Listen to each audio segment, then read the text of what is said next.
Sunday, May 3rd. I just flew in from the planet I was visiting.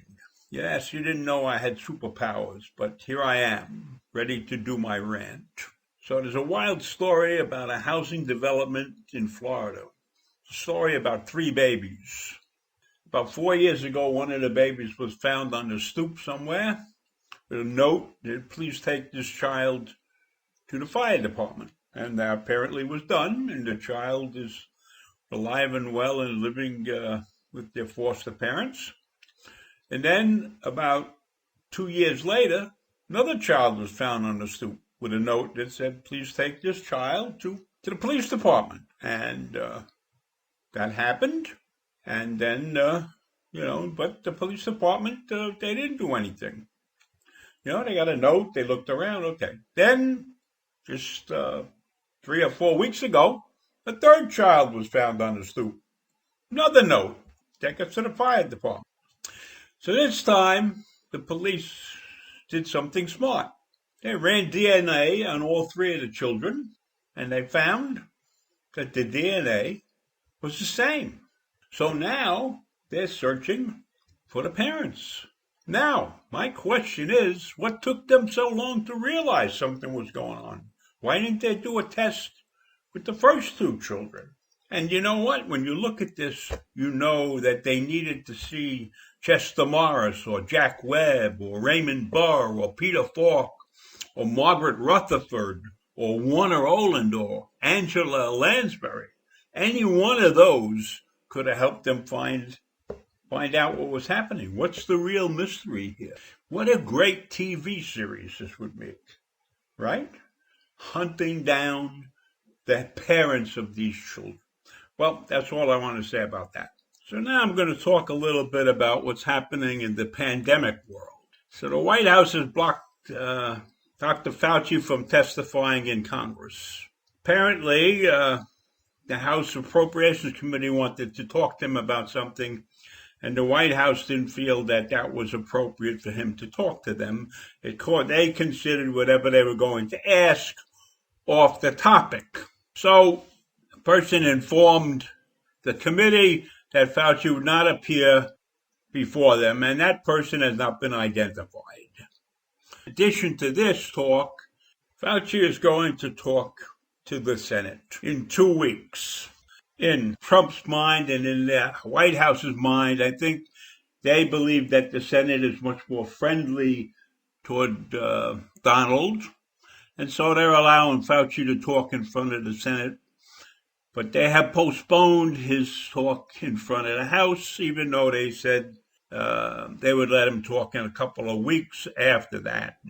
So the White House also stated that it's counterproductive to have the very individuals involved in the efforts of containing the COVID-19 and working hard at that to waste their time appearing at congressional hearings. But they did say that these people will be permitted to talk to Congress at the appropriate time.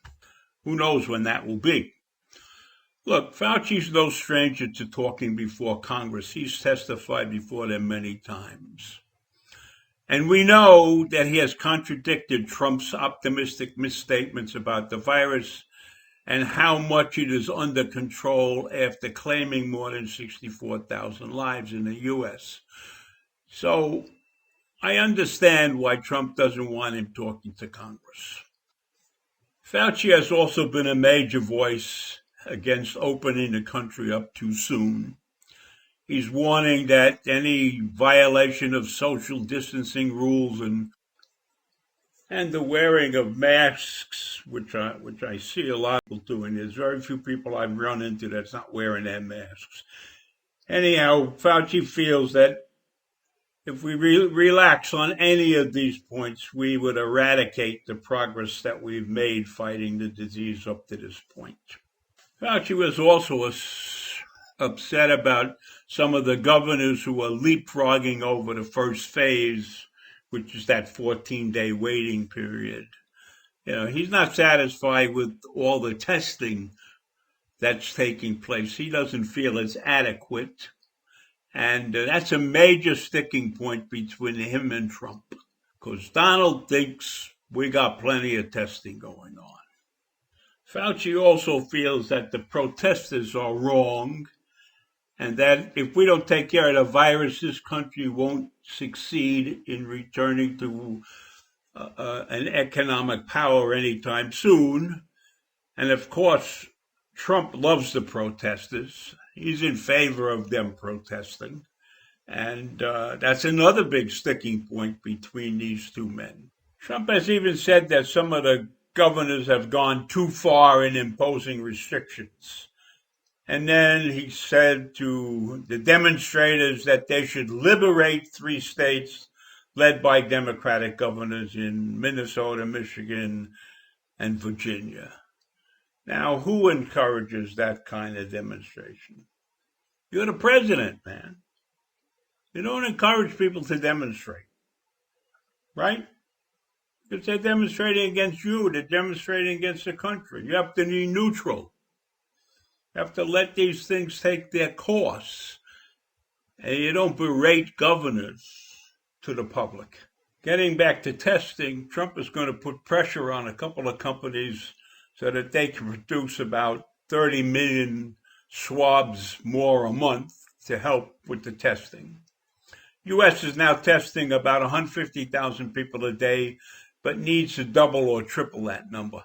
And we need a better partnership between the federal government and the local people, including the governors. And of course, on top of this, we have conservative groups advising the White House to push fast reopening and to abandon testing.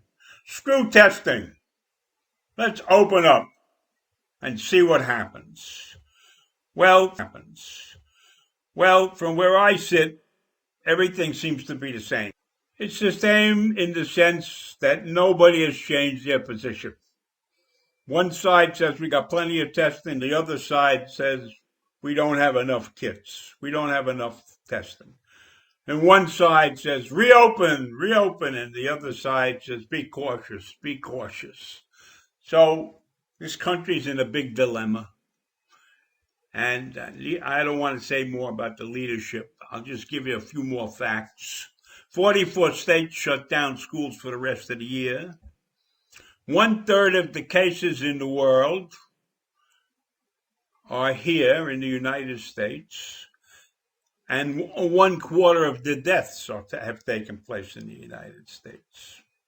You think that's good? Well, I don't know, because we are only 4.25% of the world's population.